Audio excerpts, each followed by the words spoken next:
Thank you. All right, so it's exactly noon, and we have another hour, so we're in the home stretch here. Now, I remember the day that Terry Trespicio called me out of the blue. She cold called me. And this actually goes back to what Julia was saying also about how promoting an event and a talk is much better than actually giving it. I believe that's true too. So if you ever, promote an event and then end up getting to the event and there are only 3 people there, just know that it still can be extremely successful because really all that matters is promoting it. So Terry had seen a promotion for something that I was doing with the Women's Media Group. I'm sure you remember this, right? And you called me and you wanted to know if I would be on your web show. And it was like the next day. She wanted me to show up the next day, which I could not do. And it didn't work out. But that was okay because there was just this connection there because she reached out to me. And then she came to the talk and we met and the rest is history. And this is Terry's 3rd year at How. I'll give you a few of her facts. She's a content and branding expert and the co-creator of Lights, Camera, Expert, which you see up there. She's got all sorts of really impressive credentials. I don't know if she'll share them with you. Not to mention my favorite, which is a TED Talk called Stop Searching for Your Passion, which has earned more than 1 million views, so please take a look at that. It's kind of the opposite of do what you love and the money will follow, which I believe in, the opposite. And she's one of my favorite speakers and more important, a good friend. So please welcome Terry Trespicio.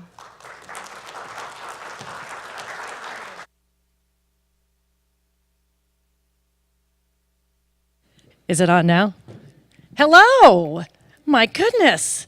You stuck in there even though we're having this incredible event in sub-zero temperatures. I cannot feel my fingers or my toes. I am pretty sure I'm going to drop the microphone at some point, not because I'm impressed with myself, but because I can no longer feel them. Hello there. Well, look, I am going to guess how many people here have ever pitched or been featured in any media whatsoever? Newspaper, TV, radio, podcast, a blog, something? Okay, how many people have or are in the past 6 months actively pitched the media? Yeah, see, this is the little piece that people get. How many people have won the lottery? How many people bought tickets to the lottery? This is the thing, right? Now, all right, so now I have a sense. It's kind of like meh on media. I know you're not here at this event because you're looking to be, a big media star. However, the media can be part of this puzzle. It really can be part of the brand platform that you're building when you're building your business. Now, I do have a program called Lights, Camera, Expert, which I co-created with Paula Rizzo, who's there. She's a seasoned TV news producer and a best-selling author, and together I have spent almost 8 years as a magazine editor at Martha Stewart Living Omni Media. So I cut my teeth in publishing as an editor and writer and content person, right? And she came through TV. Together, we have the same issues and the same loves about what it takes to create great media. And I, and Paul too, met each other through pitching the media. I was pitched to her as an on-air contributor. She pitched me to be featured in the magazine. We were not friends then, and we both gave each other the go-ahead, and I said, looks like we have something in common. We have the same standards for content, and so we put them together, and that's what we do, one of the things that we do. So that's my background. I've contributed to a lot of media brands that you know, and so I always put that up there because people go, oh yeah, I used to host a radio show on Sirius XM when Martha had a channel there, may it rest in peace. And so I know media from the side of being someone who's a media gatekeeper. I would interview experts, figure out who I would feature and how to feature them. And I've also pitched myself as an expert and gotten media for myself. So I'm the rare bird that's been on both sides of it.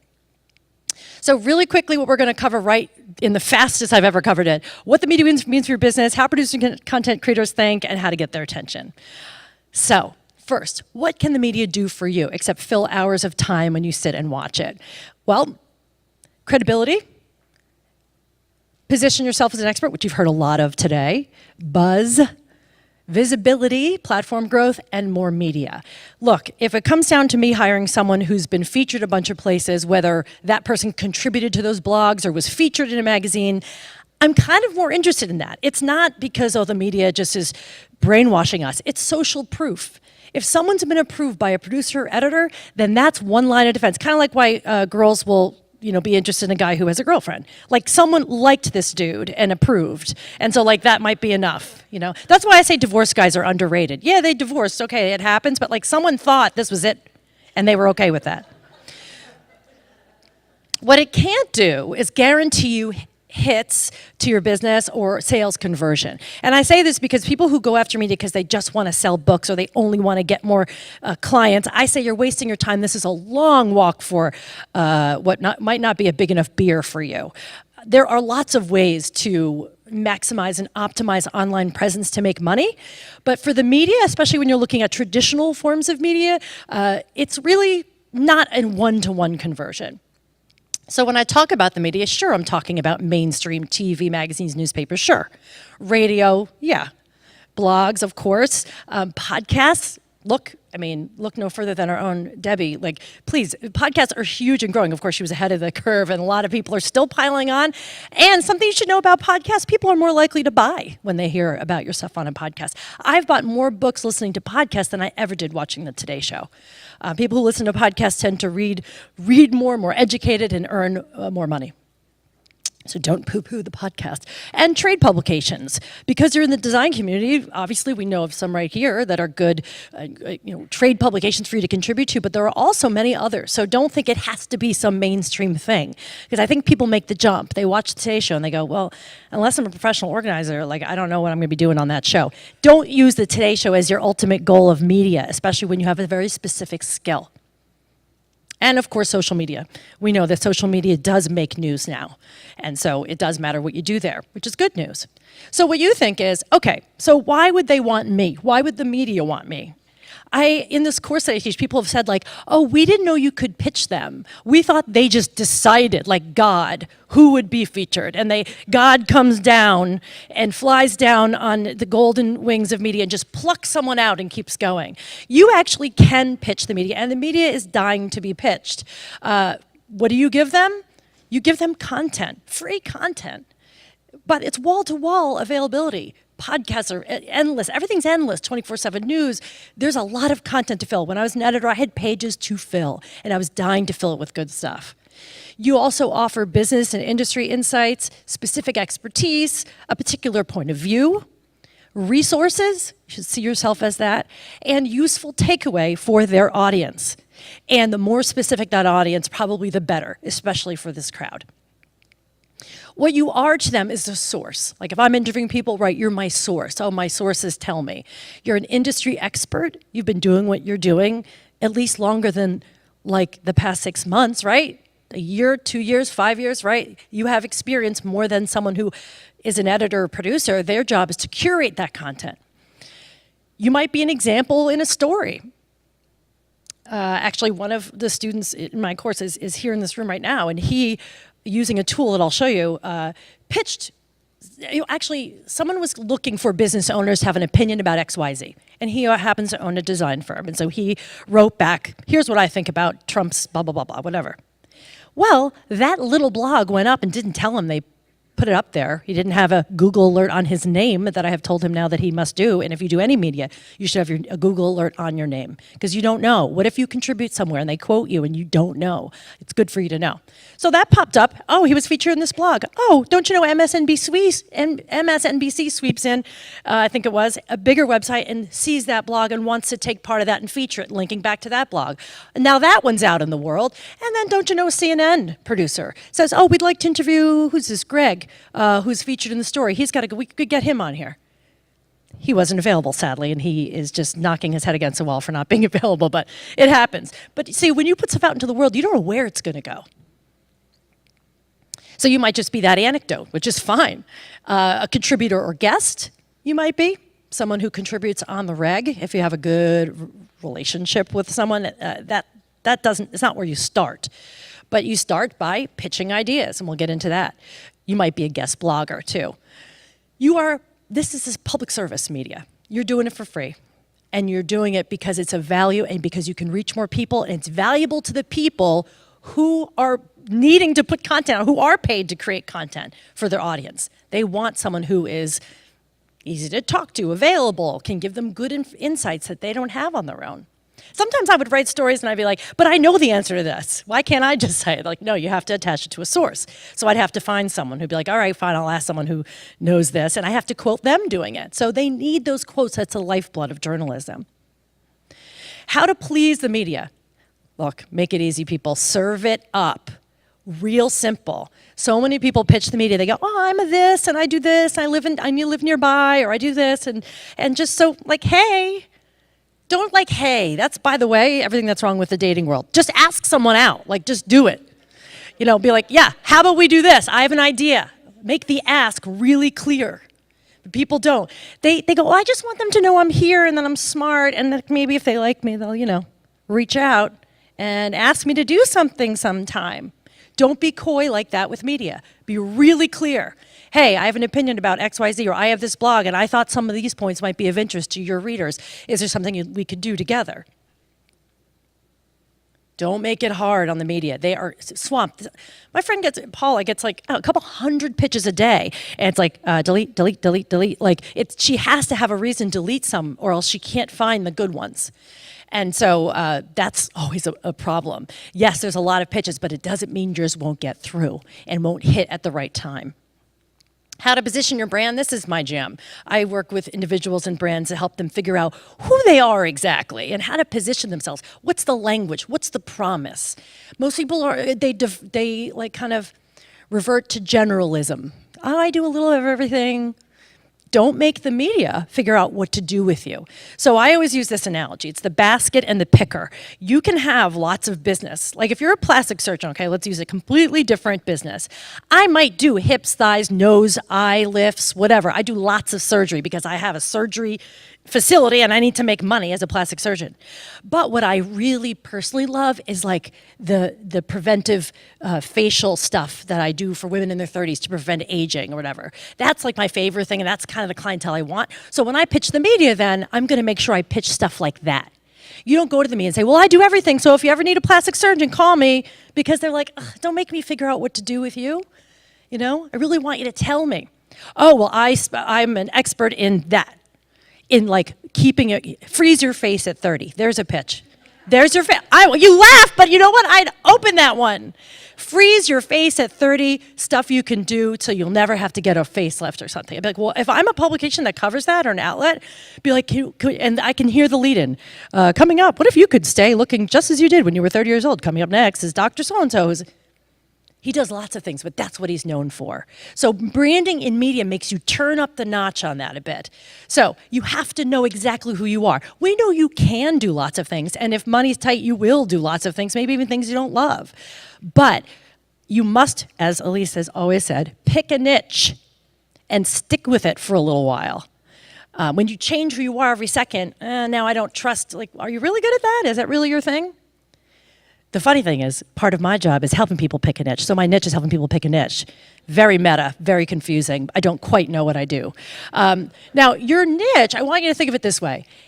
Everyone says, well, I don't want to limit myself. I don't want to limit my business. I don't want to limit what I can make. I say, no, wrong. Especially when we're talking media here and how you broadcast. It's tricky, right? Because websites is kind of like media too, but what I'm saying is that your niche is not meant to limit your income. It's meant to sharpen your edge. Because if you're the one who does face freezing at 30, the plastic surgeon who kind of does everything and isn't really clear, I'm going with the specialist every time. The other thing you gotta do, and this is hard as a business owner, is that you do have to see beyond your business. That means, what is the bigger mission for you? It's not just I do logos or I do this. You're helping do what? What are you trying to change or improve? What mission are you on? When Debbie Millman was talking about having a philosophy, that's what we're talking about here. Have a real perspective. How is this helpful to people? And while you want to think globally, right? You don't have to be like, well, I'm Atlanta's best designer. Like, I don't know if that matters. Half the people I work with, even my own clients, I forget where they live. Doesn't matter. Because you can position yourself as a national brand by just not playing up kind of the local thing. So I don't even think about that. People go, how do I position myself as a national brand? I say, well, don't limit yourself to being like, oh, I'm only the best car dealer in Orlando proper city limits. Like, That guy is probably really rich, but still, it's limiting. And act locally. If you do want to do TV and be an on-air contributor or guest once in a while, you've got to get local news clips first, or they're not going to have you on the big shows. Just something to think, because I know a lot of new people pitch the Today Show, and it's like, they need to see that you've done this somewhere else first. So start watching your local news in the morning and the evening, the Saturday show. What do they cover? Do they have a business show where they talk to small business owners? Do they talk about, is there anything about design that would be interesting around like the Time Consumer Electronics Show? I don't know. Find a way to get yourself in there locally, but think globally. Now we're going to whiz through this because I have about 5 minutes left. If you want the media's attention, you've got to give them something they can use. And a pitch, all it is an email that you send to a producer or editor, and you can find all their information online. It's where I would go if I were going to find it. I don't have any secret knowledge or secret book. You can find people who contribute to online blogs and publications pretty easily and follow them and reach right out to them. The elements of a pitch, if you want to pitch an idea to media, is this: the hook, or why now? Why is this relevant? So that it's more urgent. The twist, what makes it a little more interesting? What makes this interesting besides the obvious? Well, it's that time of year again. Everyone's trying to lose weight. It's like, snooze. Let's come up with something a little more interesting. The takeaway, what do I do about it? You're giving up all of the goods like this when you pitch to a producer or editor, because they need to hear it all. They're gonna be like, you don't go, hey, if you want to hear some tips on how to do XYZ, call me sometime. No, tell me now. Show them the goods going in so they can see what you have to share. Who's reading the pitches? As I said, a lot of overworked and underpaid producers and editors, and they look kind of like that. They are so over it, and I freaking worship this girl. You remember this girl? This is the BBC Dads girl. Marion Kelly. I want her frozen at 4. That's what I want. I want her to stay like that forever. What you've got to keep in mind is, why does anyone care about your idea, your business? They don't care about your business. If you're like, well, I want people to know that I'm available and I'm selling things, they don't want to do your commercial. They want value, something they can do themselves. If you sell juice for a living, you better tell people on that segment how to make juice themselves. It's got to be something that doesn't involve you. That's what makes real content, where the catch isn't buy my book or hire me. Some of the mistakes that pros make: bad subject headings. What are you working on? Expert available. Can I pitch you? Why is the sky blue? Like, if you have a second to catch someone's attention in a subject heading, make it good. Freeze your face at 30. I'm telling you, someone go with that. No vague intro emails. Don't be coy, as I said. If you don't have video included and you're trying to get onto a broadcast thing, no dice. They need to see you talking. If you don't have video, don't send your keynote speech to the local Chamber of Commerce from 1995. You need something now. Pick up your phone and record it. Hi, my name is Terry Jaspicio, and I am an expert in this. Here's what I'd love to offer your people, blah, blah, blah, whatever. Show something. And your goal is a response. You're not going to land a segment right out of the gate. Most people don't. Most PR people don't. But you do want to start a conversation and get them to respond. Close, but no cigar. We'd love to see something else about XYZ. Right? You get in that conversation so you can figure out how to be of service to the media. Everyone says, well, I don't want to be of service to them. They don't treat me well, and they don't call me for months, and then they want me there tomorrow. Yes, yes, and yes. That is how it works. Kiss the ring. Get over it. This is the media. Welcome to it. The way to start now, and I'll leave you with this, is start looking at the world through a media lens. Start looking at TV shows differently. When you see experts contributing on the air, what are they saying? Maybe they're horrible. A lot of them are. Maybe they're really good. And you're like, why is that person so good? Why is that person interesting to watch? What can you share? Stories, your own personal story, and a takeaway, something that we can learn from it. Maybe you write or read a social media post that changes you. You see a news story that triggers something about, oh, that's kind of like in our business. When you start looking through media lens, everything becomes a story. But this is not the day and age where you sit and wait to be tapped. Oh, I hope someone calls me and a producer finds me, like they did Greg Corey, who accidentally got found by a CNN producer. You can be pitching regularly and work it into your thing. You don't need to hire PR, especially when you don't have something to launch. It can be very expensive. And start showing your expertise using everything you learned here today. Start putting it out there. You have insights and creative ideas. Someone will see it. And, by the way, not only could they see it, you could be suggesting these to big publications, and they might go, that's interesting. That's all you want them to do, really. The truth is that no matter what, and if we had more time, I'd love to go in and create some pitches with you guys, but another time. The fact is, You think that someone's smarter than you and that's why they're on TV? Please, please, let's not even go there. They are not smarter than you. They're not better than you. There's no reason. The only reason you're not on there is because you didn't ask. You do have something to say, and I really believe that the world is ready to hear it. So I am giving away this book to anyone who wants it. It's a very small, like, ebook, really fun. You can read it in the amount of time it probably takes to get to the front of the line at Starbucks. It's called 5 Things You Should Never Say to a TV Producer and What to Say Instead. We basically said, what are the emails we hate getting? And then we wrote out all about why and what to say instead. It's a great starter guide. Just text the word "get booked," one word, make sure your phone does not correct it. Get booked to 44222. And here's the most important part, because I did this at a conference recently and no one did this and they didn't get the goods. You must confirm it. It's going to ask for your email, but then you must check your spam, confirm it, and then you'll get the book. So if you text it in, you go, God, I didn't get that book. She's fully, you know what? What is this garbage? Make sure you check your spam and confirm it. And that is it. That's the show. I hope that you guys will think about doing media or at least stay in touch with me so you can find out more tools on how to do it right. Thanks, Elise. Thank you, guys.